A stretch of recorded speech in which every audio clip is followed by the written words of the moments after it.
Good morning, my dear brothers and sisters in Christ. Today we celebrate Pentecost Sunday, and together with our personal intentions, we include the following. For the special intention of Jeneline Jimenez, for the souls of Manuel, Cancino, Leonila, Ana, on her 40 days, Aileen, and Victoria, and all souls in purgatory.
the grace of our Lord Jesus Christ, and the love of God, and the communion of the Holy Spirit be with you all.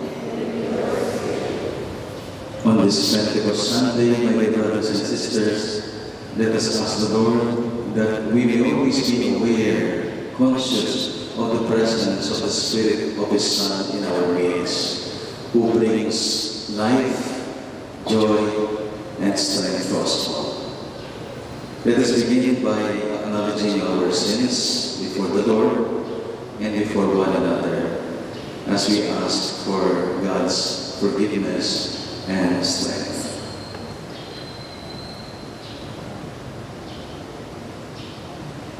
You were sent to heal the contrite of heart. Lord, have mercy. You came to call sinners. Christ, have mercy. You are seated at the right hand of the Father to intercede for us. Lord, have mercy. May Almighty God have mercy on us, forgive us our sins, and bring us to everlasting life.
Let us pray.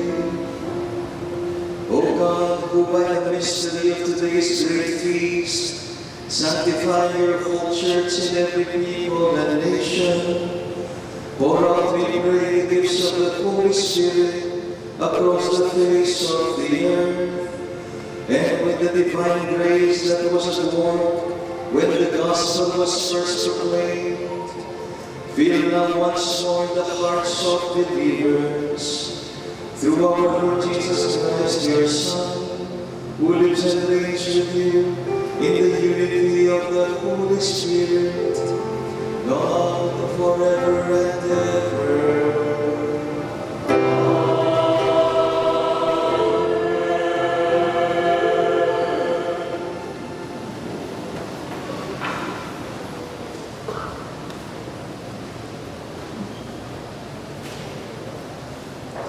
A reading from the Acts of the Apostles.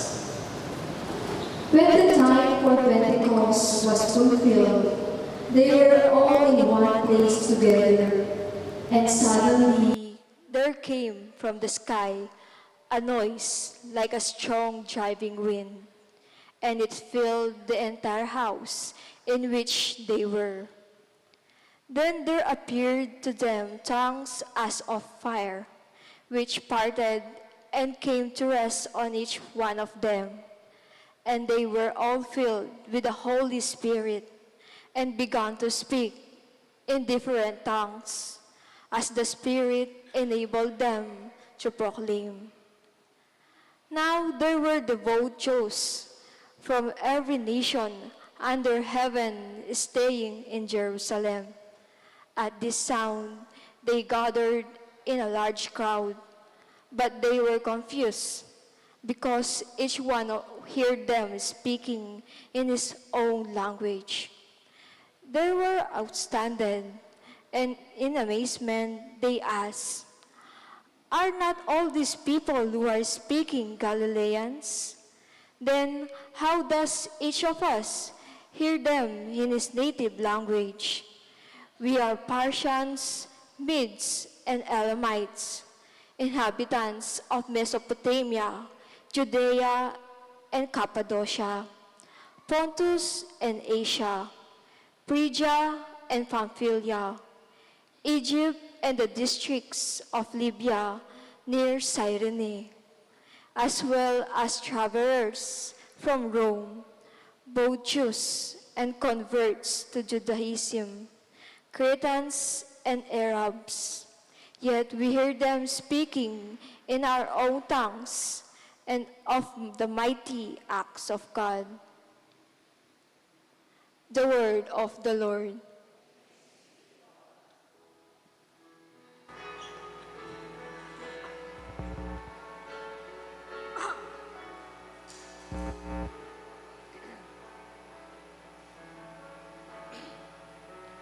Lord, send out your Spirit and renew the face of the earth. Lord, send out your Spirit and renew the face of the earth.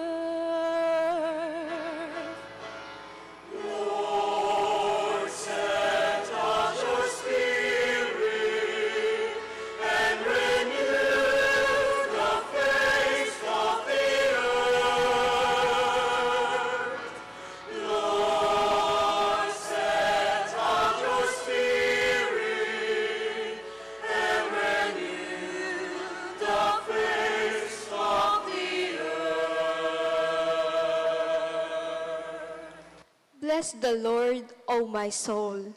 O Lord, my God, you are great indeed. How manifold are your works, O Lord. The earth is full of your creatures.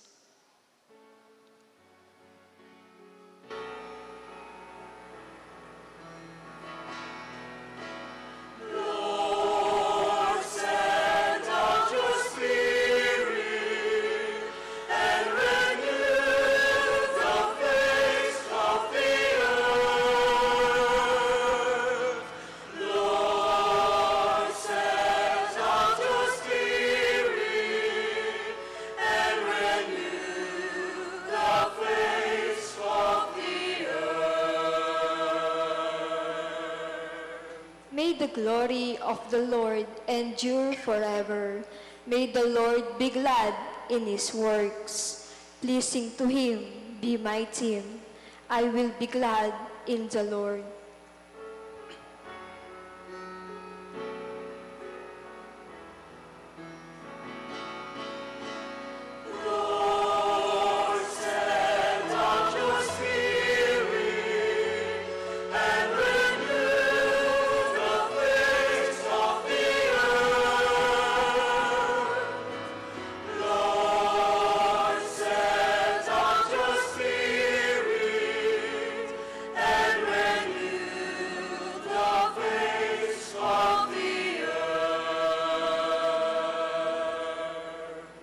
If you take away their breath, they perish and return to their dust.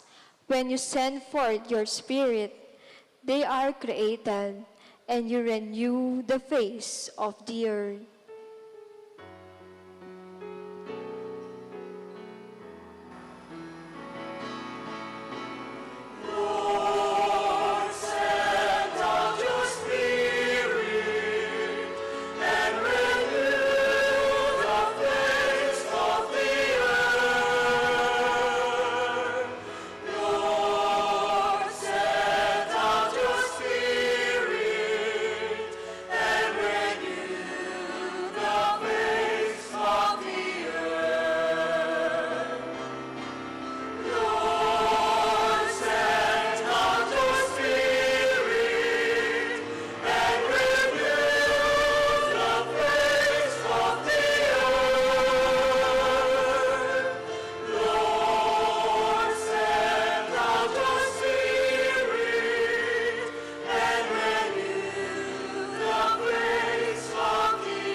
A reading from the first letter of St. Paul to the Corinthians.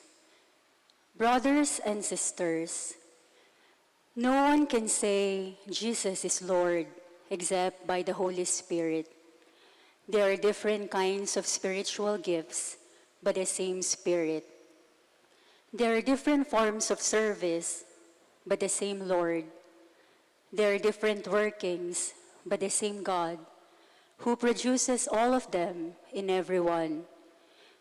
To each individual, the manifestation of the Spirit is given for some benefit.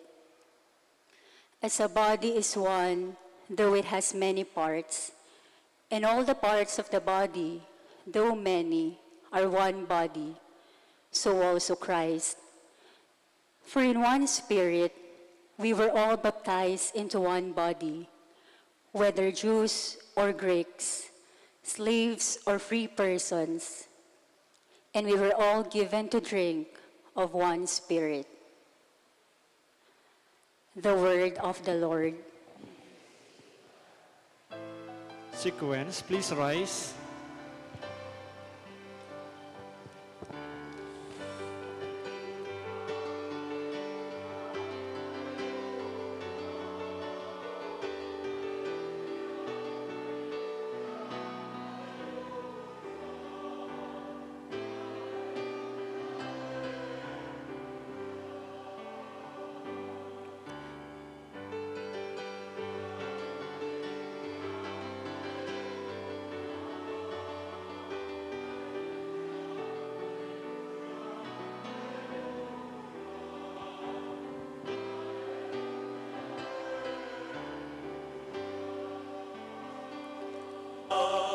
Come, Holy Spirit, come, and from your celestial home shed a ray of light divine.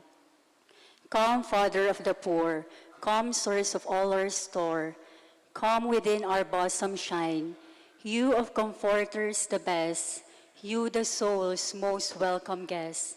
Sweet refreshment here below, in our labor, rest most sweet, grateful coolness in the heat, solace in the midst of woe. O most blessed light divine, shine within these hearts of yours, and our inmost being fill. Where you are not, we have not, nothing good in deed or thought, nothing free from taint of ill. Heal our wounds, our strength renew. On our dryness pour your dew. Wash the stains of guilt away. Bend the stubborn heart and will. Melt the frozen, warm the chill. Guide the steps that go astray. On the faithful who adore and confess you evermore, in your sevenfold gift descend. Give them virtue's sure reward. Give them your salvation, Lord. Give them joys that never end. Amen. Alleluia.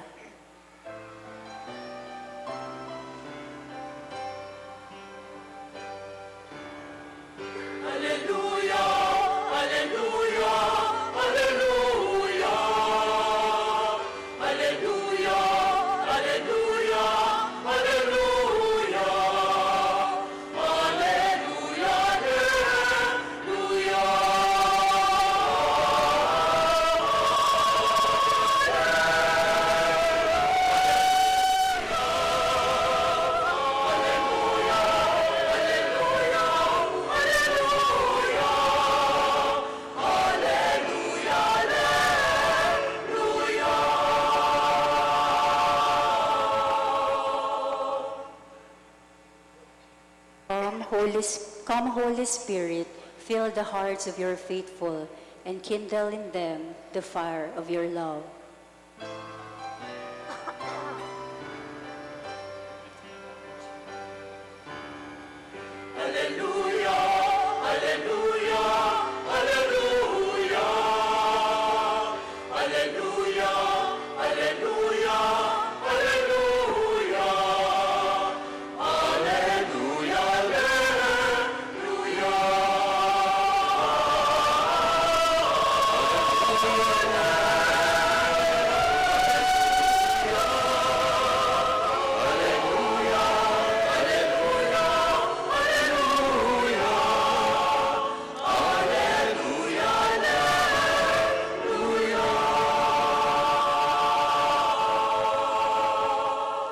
My dear friends, the Lord be with you.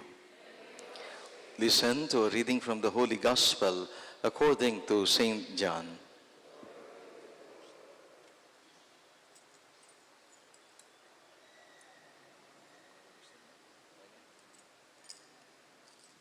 On the evening of that first day of the week, when the doors were locked where the disciples were, for fear of the Jews, Jesus came and stood in their midst and said to them, "Peace be with you."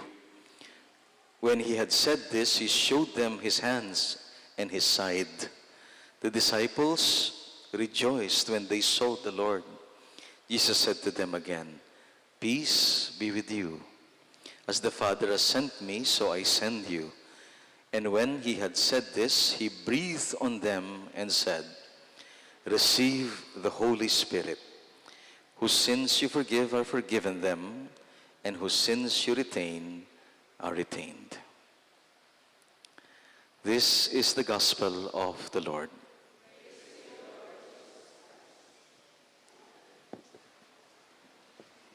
Good morning, brothers and sisters. Pagdating ko po dyan kaninang umaga, people greeted me, "Happy birthday." Bakit? Sabi ko, kasi nakapula po kayo. Pula, the color red. But in a way, they are right because today is the birthday of our church. Santa Iglesia Católica Apostolica Romana. No, after the Lord sent the Holy Spirit to the gathered disciples, that is the signal, the start of what would be a universal church today. And we're going strong, far and wide.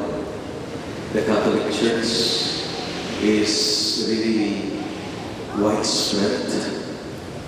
And we're really very strong as a religion in the world because of Father Islam.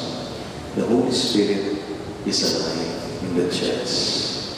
Buhay ang banal na Espiritu sa Santa Iglesia. Kung mga tao lamang ang nagpapalakad niya, matagal na tayong wala. But the Holy Spirit is in charge and is very present. That is why the Church is going strong after 2,000 years. So happy birthday po sa ating lahat. Palakpakan natin ang ating simbahan. Kapulad na.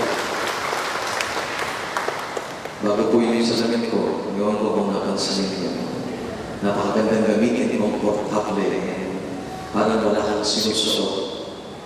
And then I could easily read even the little letters, words, and I can see the faces kahit nasa pinakadulo. Unlike before, napakagaan, napakaganda. Pag may araw, dumidilim pa siya, automatic. Wow, high-tech. Sabi ko, gandang salamin ito, kahit natutulog ako, gusto kong isuot. Ano po? But you know, one day, I lost my eyeglasses. I was panicking kasi kahit hindi ko makita sa table, cabinets, sa bedroom, even the bathroom. Well, saan yung salamin ko? Sabi ko. And then my secretary came in and I asked, "Did you see my eyeglasses?" Yung reply niya sa akin, "Suot ko ninyo." Nandyan sa mga niyo nakasuot. Kapag tumatanda ang binata talagang ganyan. Ano po? Pag tumatanda tayo, nangyari na ba sa inyo yan? So, yun yung eyeglasses. At hinahanap ninyo. Hindi ko alam, marami yata tayo masyadong iniisip o ginagawa. You know, that experience is actually the experience of the Holy Spirit. Our experience of the Holy Spirit. What do I mean? Yung komportableng salamin, hindi napapansin, pero sa pamamagitan niya, nakakakita ka ng mas malinaw at mas maliwanag. No? Hindi lang sa mata, no? Kundi sa buhay at lalong-lalo na sa pananampalataya. That is the Holy Spirit. You don't notice Him. In fact, we don't have an image of the Holy Spirit because He's invisible. But we feel His presence, just like the sunglasses. No?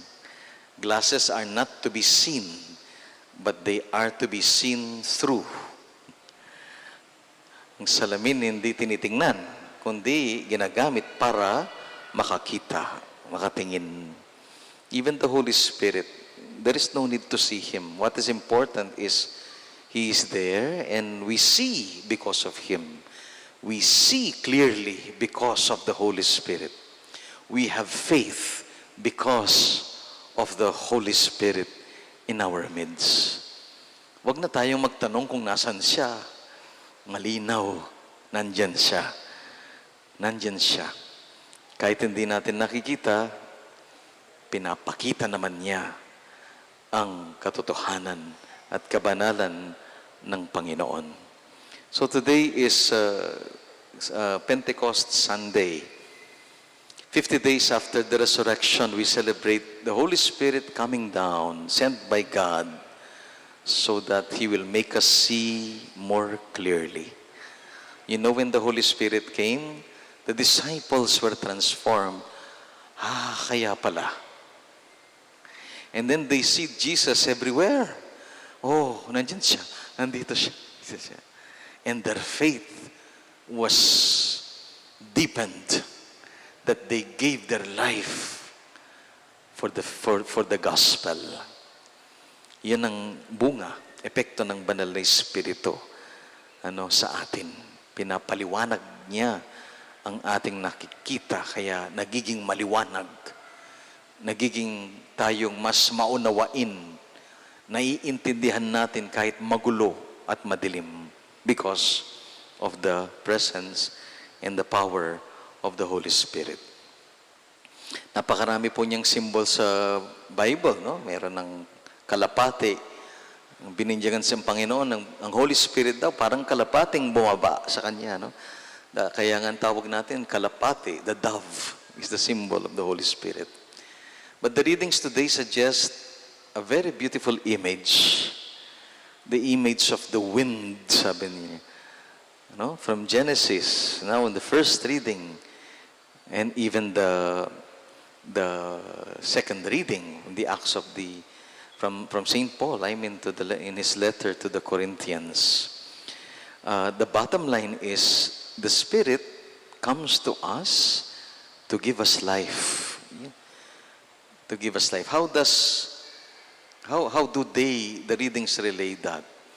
O yan, sa Genesis, no, the word that is used for the Holy Spirit is pneue. Pneue from Greek. Pneuma, pneue. Ibig sabihin yan, hininga.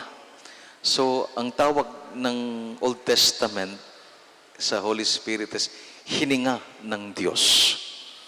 Kaya nga yung responsorial psalm, narinig po natin, no? Kapag pinigil ang hininga, tayo'y mamamatay. If you take away our breath, we will perish, O Lord. But you give us breath. You give us life. That is how it is relayed in the beautiful responsorial psalm. Binibigyan mo kami ng buhay, ng sigla, ng gana. Kaya pagdating sa Ebanghelyo, it is the Lord giving the Holy Spirit to the disciples who were fearful, who were afraid, who were locked up. And the Holy Spirit made them see clearly. Sa salitang Latin, nung na-translate yung Bible from Greek, yung pnoe naging inspirare. Ibig sabihin, hininga. Pareho. Hininga. Diyan po nanggaling yung salitang inspirasyon. Inspire. To inspire is to breathe life. Kaya kapag inspired ka, dati papatay-patay ka, bigla kang mabubuhayan ng dugo. Di ba? Kapag meron kang inspirasyon, meron kang inspiration, when you hear or see that person, you change. Suddenly, maporma ka. No? Matikas. Suddenly, buhay na buhay. That is what inspiration brings to us. Sana, alam ko meron tayo lahat inspirasyon sa buhay. Sino ba yung sa inyo? That when you hear, see, and even touch that person, or maybe an object, or an event, or a place, you get so inspired. May lukso ng dugo. Yung bigla kang gigisingin ng damdamin. Magkakaroon ka ng gana at sigla. That is what is important. No? The work of the Holy Spirit is to give us life. Kaya lahat ng nagpapasigla, nagbibigay buhay, ay trabaho ng banal na Espiritu. Just a few days ago, I was asked to celebrate healing mass. Sabi ko, hindi man po ako healing priest. I am not a gifted healer. But the charismatic group said, no, the Eucharist, Father heals, di ba? Yes, amen. So you can heal. It is God who heals. Oo nga naman. O sige po, sige. Pagdamutan niyo ako, sabi ko. Nagmisa kami, healing mass. After the mass, laying on of hands. Laying on of hands. Kaya lang, dumaan na yung 20, wala pang natutumba. Itulak ko sana para may matumba. Ano po? Nagpapanik na ako, wala yata talaga akong power, sabi ko. No? And so, I prayed real hard. And I started singing, Come, Holy Spirit, we need you. Come, Holy Spirit, we pray. Alam niyo po, biglang nagtumbahan yung mga tao. Nanginginig pa, nangingisay sa flooring ng simbahan. And ay kinalabutan talaga ako. The Holy Spirit came. I am a living witness to that. When I started praying and asking Him to come, people felt the presence of the Holy Spirit. Kaya, this Pentecost, magdasal tayo, no? At saka, magdasal kayo kapag kailangan nyo yung kanyang presensya. Parang the Holy Spirit is what brings inspiration. So, if you're running out of inspiration, pray. Come, Holy Spirit. Halimbawa, yung mga mag-asawa dito, you started with inspiration, di ba? You inspire me. Ikaw ang aking inspirasyon. Naghahatid pa ng bulaklak. Nagpapalitan pa ng love letter. And in your presence, I'm inspired. You are my inspiration. Nasasabi pa ba ninyo yan, mag-asawa? Ha? Anong nangyari? Baka mamaya ang sinasabi niyo, iba na. You are my consummation. When you are around, umiinit ang aking dugo, ang aking ulo. What happened along the way? I'll tell you what happened.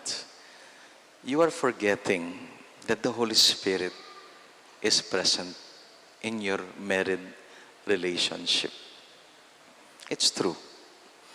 Ang mahirap kapag lumalamig na yung relasyon, naghihiwalay na kaagad. Why? Normal lang yung lumalamig eh. Parang panahon lang yan. May tag-init, may taglamig. No? Kapag dumating yung taglamig, pray. Ask the Holy Spirit, come Holy Spirit, we need you now. Our relationship is getting cold. Come Holy Spirit. And if that Spirit comes, there will be a miracle. I'm sure.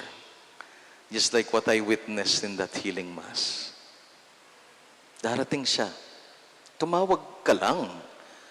Ang mahirap kasi, hindi tayo tumatawag. Hindi tayo namumulat na nandyan siya, na nagbibigay linaw sa ating mata para makita ang katotohanan. So the same may be true if you have a brother or a sister or maybe a relative or a friend, kamag-anak na nalilinlang ng mundo sa panahon ngayon. Yung walang pag-asa, walang sigla. Meron ba kayong kilala na ganyan? They need the Holy Spirit. If we can pray for them, and better yet, if we can teach them to pray and seek the Holy Spirit. Tumawag kayo. Darating yan. Bibigyan kayo ng liwanag. Bibigyan kayo ng pag-asa. Bibigyan kayo ng pananampalataya, ng pag-asa at pagmamahal. Sabi ni San Pablo, faith, hope, and love. Who knows, that person may be you right now. Yung nawawalan ka na ng gana sa maraming bagay. Ganyan din ba? Parang wala na akong gana sa pamilya ko, sa asawa ko, parang wala na akong gana sa simbahan. O wala na akong gana sa gobyerno. Parang wala na akong inaasahan. Ang ganda ng salitang yon.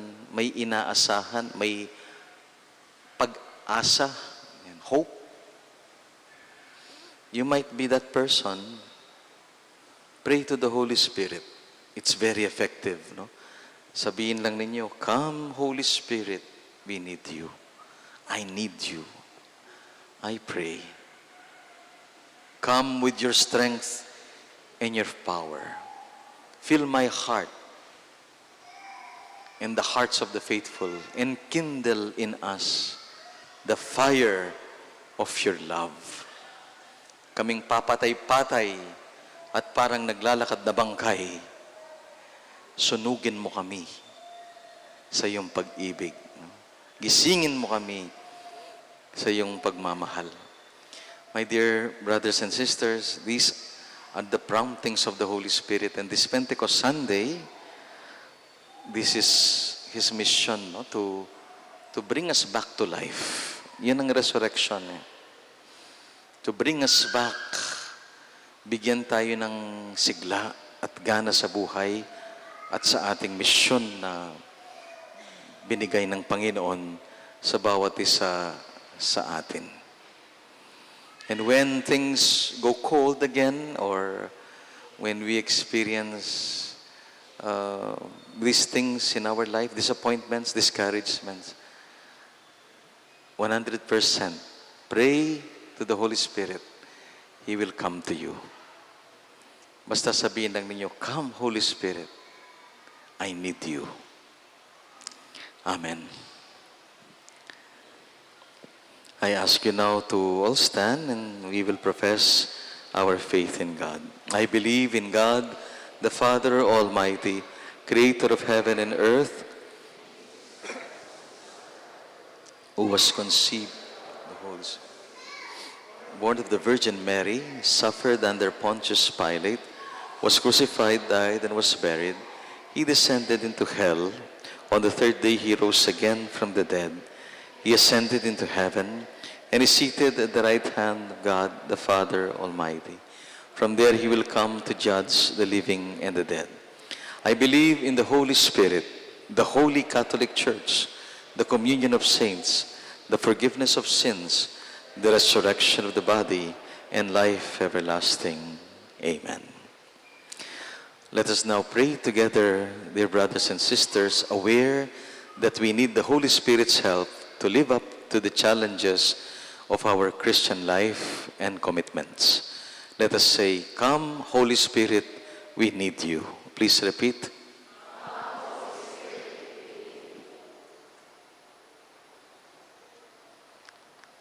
That the whole Catholic Church may at all times be an instrument of reconciliation and a promoter of unity among all peoples. Let us pray. To the Holy Father and the other leaders of the Church, may provide the faithful with an unhindered, inspiring leadership. Let us pray. That all our newly elected civil leaders in our country may be guided solely by concern for the common good. Let us pray.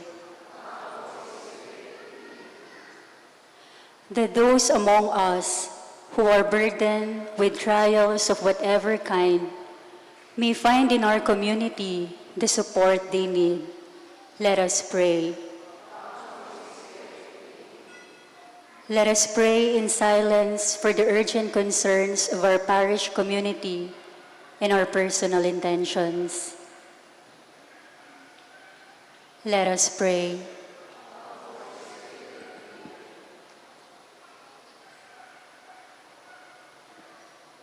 O Spirit of life and holiness, guide our hearts into the way of love and service, that we may be valid instruments in the building of your kingdom. You live and reign with the Father and the Lord Jesus Christ, God forever and ever.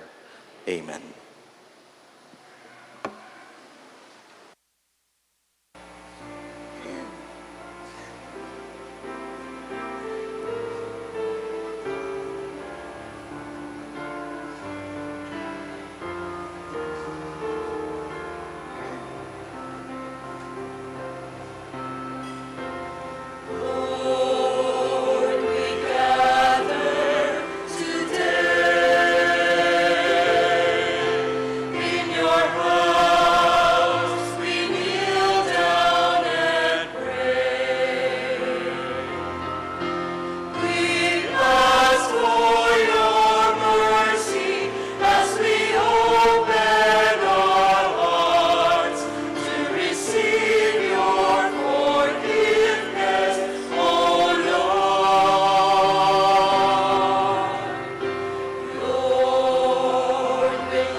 Pray, brothers and sisters, that our sacrifice may be acceptable to God, the Almighty Father.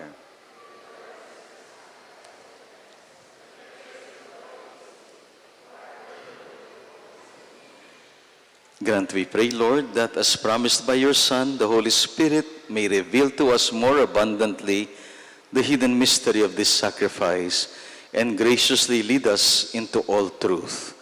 We ask this through Christ our Lord. The Lord be with you. Lift up your hearts.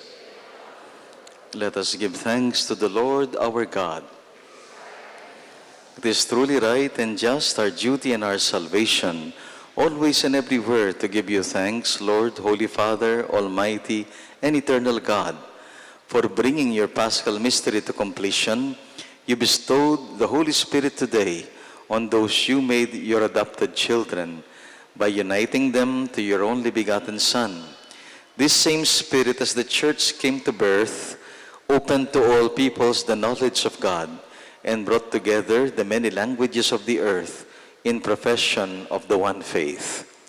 Therefore, overcome with paschal joy, every land, every people exalts in your praise, and even the heavenly powers with the angelic host sing together the unending hymn of your glory as they acclaim.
You are indeed holy, O Lord, the fount of all holiness.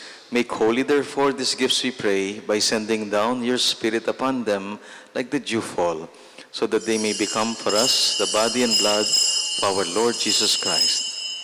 At the time he was betrayed and entered willingly into his passion, he took bread and, giving thanks, broke it, and he gave it to his disciples and said, "Take this, all of you, and eat of it, for this is my body, which shall be given up for you."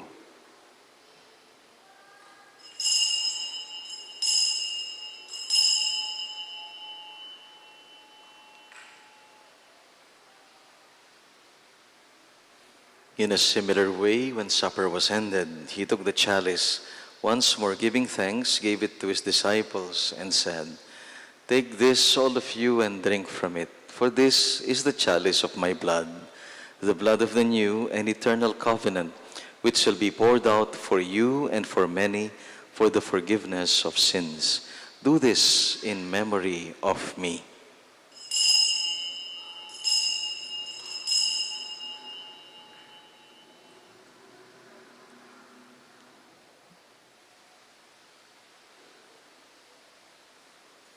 Let us proclaim the mystery of faith.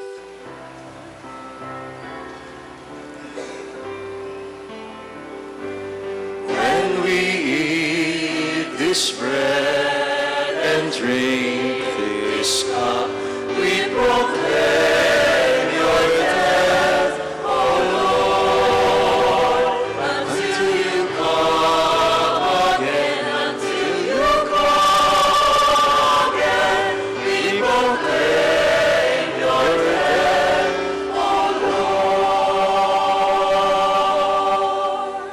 Therefore, as we celebrate the memorial of his death and resurrection, we offer you, Lord, the bread of life and the chalice of salvation, giving thanks that you have held us worthy to be in your presence and minister to you. Humbly we pray that, partaking of the body and blood of Christ, we may be gathered into one by the Holy Spirit. Remember, Lord, your church spread throughout the world. Bring her to the fullness of charity, together with Leo, our Pope, Florentino, our Bishop, and all the clergy. Remember also our brothers and sisters who have fallen asleep in the hope of the resurrection, especially those that we offer you today in this Mass. Welcome them, Lord, into the light of your face. Have mercy on us all, we pray, that with the Blessed Virgin Mary, the Mother of God, with Saint Joseph, her spouse, your blessed apostles and saints, Santa Monica, who have pleased you throughout the ages, we may merit to be co-heirs to eternal life and may praise and glorify you through your Son, Jesus Christ. Through him and with him and in him, O God, Almighty Father, in the unity of the Holy Spirit, all glory and honor is yours forever and ever.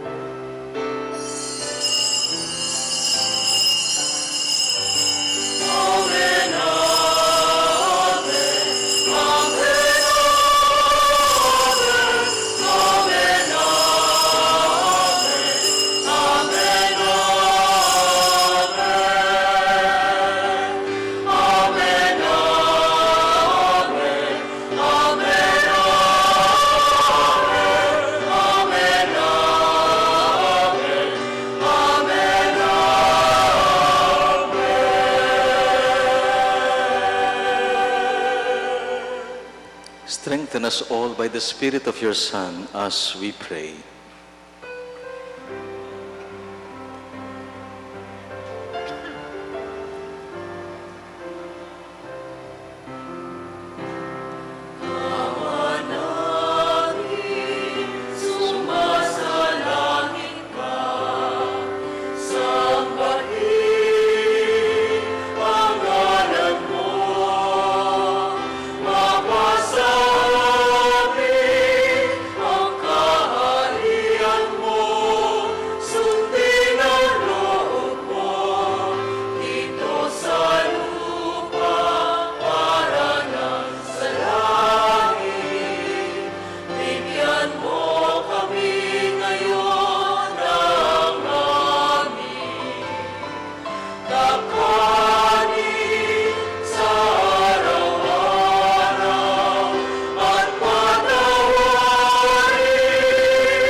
Deliver us, Lord, we pray, from every evil. Graciously grant peace in our days, that by the help of your mercy, we may be always free from sin and safe from all distress, as we await the blessed hope and the coming of our Savior, Jesus Christ.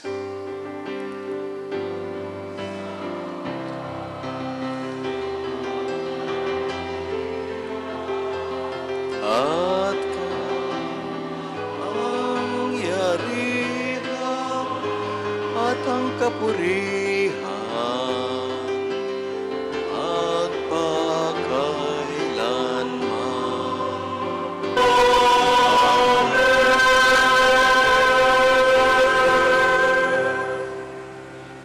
Lord Jesus Christ, who said to your apostles, "Peace I leave you, my peace I give you," look not on our sins, but on the faith of your church. Graciously grant her peace and unity in accordance with your will, who live and reign forever and ever. The peace of the Lord be with you always. Let us now offer one another the peace we have received. Peace be with you.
Behold, our Lord Jesus Christ, the Son of the Father, and who has given us His Spirit, how blessed are those called to receive Him.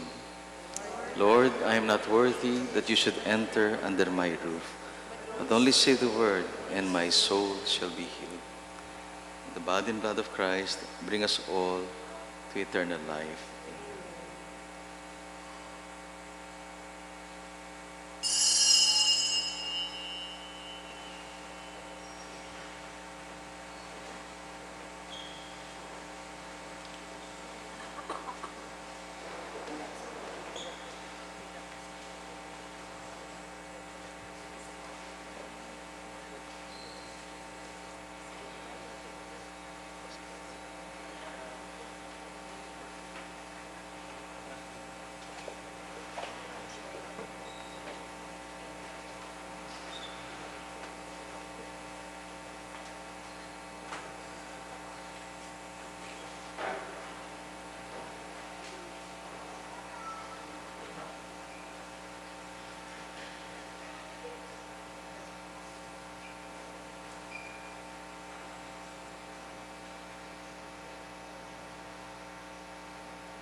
Puso ko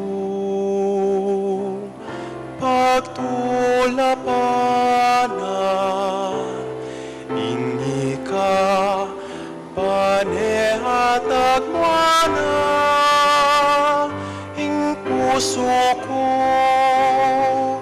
panintuna, ing keka miratunaya, ingkeka miratunaya.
Let us pray.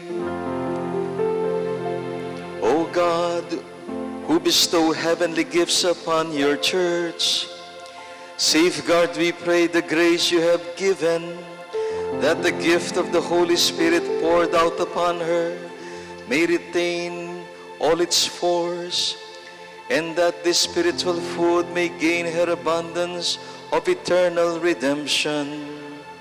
We ask this through Christ our Lord.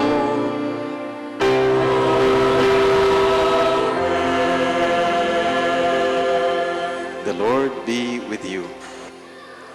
Bow your heads, we pray for God's blessing. Lord, may your people exult forever in renewed youthfulness of spirit, so that rejoicing now in the restored glory of our redemption, we may all look forward in confident hope in the rejoicing of the day of resurrection. Through Christ our Lord. And may Almighty God bless you all and your families, the Father and the Son and the Holy Spirit. Go forth, the Mass is ended. Alleluia, alleluia. Alleluia, alleluia. Good morning po. Happy Pentecost Sunday.